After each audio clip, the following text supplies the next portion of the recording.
Governor Sarah Palin joins us. Good evening, Governor. Good evening, Greta. How are you? Very well. So that's going over like a lead balloon with the Catholic Church, the accommodation. Why? Well, I think they're realizing that this is Obamacare. Welcome to government-mandated health care and the stripping of our liberties and choices with this takeover of about 1/6 of our economy, by the way. And more power to the bishop for not going wobbly on this one and saying no, that this compromise really is no compromise, because the controversy that ensued was based upon the fact that this is an assault on religious liberties. It's government telling a faith-based institution what it must provide, though it does absolutely violate the conscience of that institution. And this bishop is saying it's not going to work. And it's sort of interesting because President Obama is hoping that, or what he thought on Friday with his accommodation was that insurance companies would make the payments and not the Catholic Church.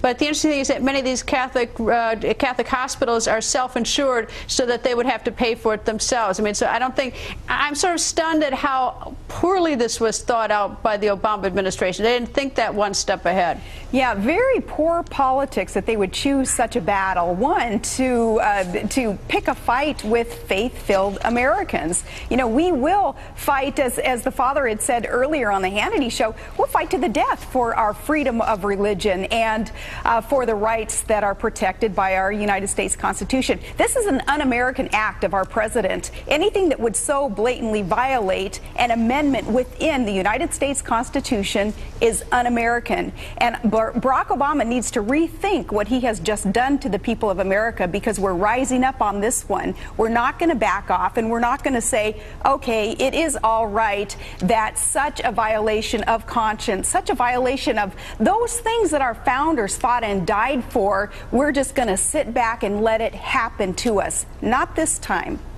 Well, I looked into, I was trying to think beyond that to the political ramifications in the election. I went back to election 2008, which was sort of interesting in terms of the swing states. And Florida, Nevada, Wisconsin, Iowa, and Michigan, all important states in the election, is that almost more than a quarter of the voters are Catholic.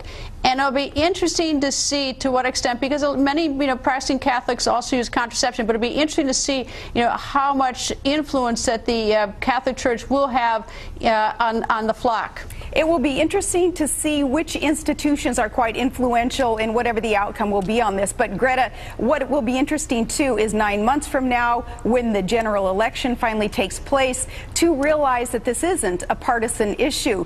This is going to come down to, as so many examples will surface between now and the November election, surfacing will be these examples of what this election's all about. And that is, it's a party of government and it's a party of freedom that will battle it out in this court of public opinion and ideas being debated by our candidates. Who will win? A big party of big government or the big party of freedom-loving Americans? What do you think will happen either way? Let's say that by the end of June, when the Supreme Court finishes its term, and they will have made a decision on the constitutionality on health care, if it's declared constitutional or unconstitutional, both ways, the impact for President Obama in November? Well, if it's declared constitutional, we still have the remedy, of course, and that's replacing Obama at the ballot box, getting somebody in there who understands our Constitution and understands the free market and understands that there can be solutions to the challenges facing our healthcare dilemmas in America that can be market-based and patient-centered. The solution is replacing our president with a free market, pro-capitalist ideas on how to solve the problems. If it's deemed unconstitutional, of course, that solves much of the problem. But it wouldn't surprise me if Barack Obama and his czars, his administration, still try to get around whatever Supreme Court ruling is that surfaces. They'll still try to ram this down our throat, because that's how we got to where we are today, as something was rammed down our throat. You start peeling back these layers of the onion called Obamacare, and you start seeing what's in it, and more Americans will rise up and say, no, we're not going to stand for this. Very interested, of course, what this ruling of the Supreme Court will be, but politically speaking, I think more and more people are going to start realizing that we really got taken for a ride on this one.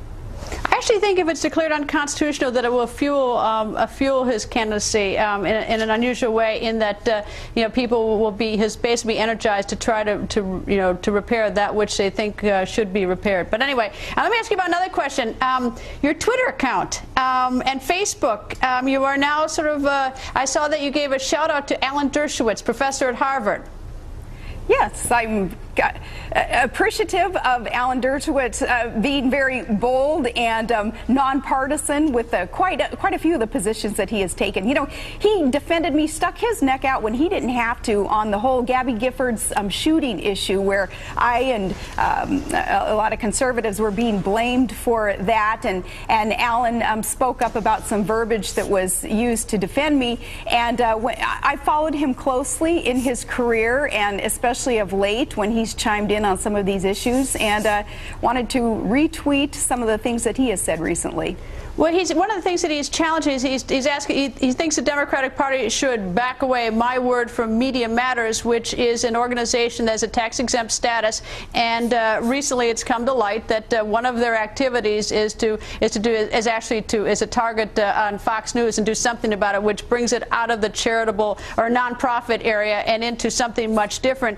And it's going to be interesting to watch to see whether Media Matters is going to lose its tax-deductible status.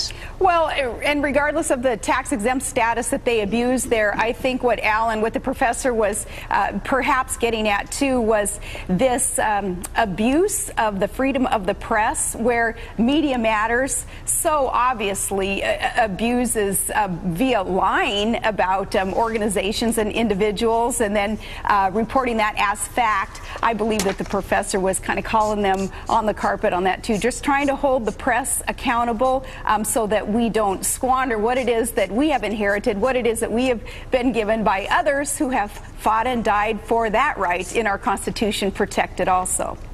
And of course, of course, it's always important to get the facts right, to try to do our best to get the facts right. But this is going to be an interesting look at Media Matters, and to see whether or not they survive this, and maybe they will, maybe they won't. All right, now turning to the Santorum surge, what do you make of that?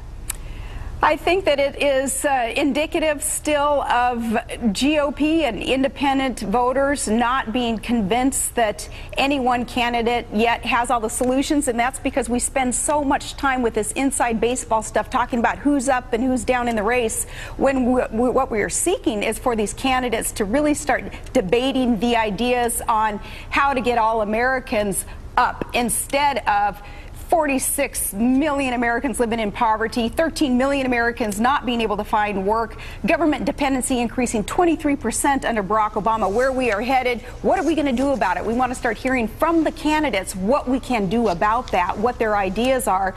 And because none of the candidates have articulated yet those things that are really resonating with us to convince us that they are the freedom-loving, pro-free market, pro-American traditions that built this country, we haven't heard that aggressive debate focused on that yet.